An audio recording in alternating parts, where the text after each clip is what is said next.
A wordless, knowing look from my best friend was all my soul needed at that moment.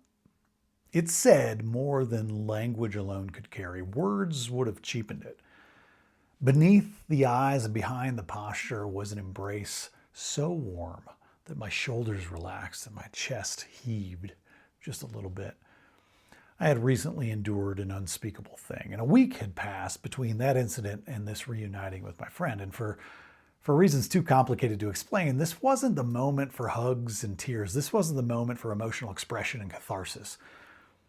But I needed that knowing, wordless look more than I could ever begin to describe. In fact, it might have been exactly the first aid my internally hemorrhaging soul was calling out for. Because in that look from my friend lived understanding.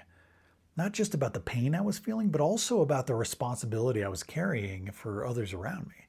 His look was recognition of a language that is far more profound than words.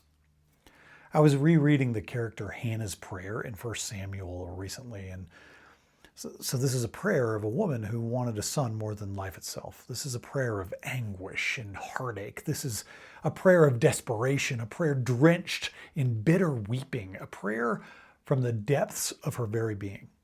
But in this most visceral scene from this story, Hannah prays wordlessly. She utters no words because she can't. Hannah was praying in her heart, and her lips were moving, but her voice was not heard. Eli thought she was drunk. That's 1 Samuel 1:13.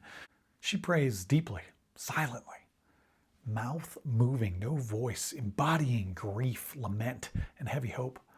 The religious authority figure, Eli, doesn't even recognize that it's prayer. He thinks she's drunk.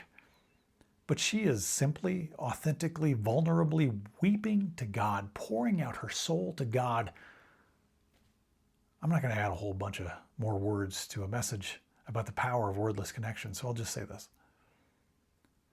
Go to God and go to each other in whatever way your soul requires. Seek not the approval of the perceived authorities in your life. God will hear your prayer, and hopefully we will too, whether you can put it to words or not.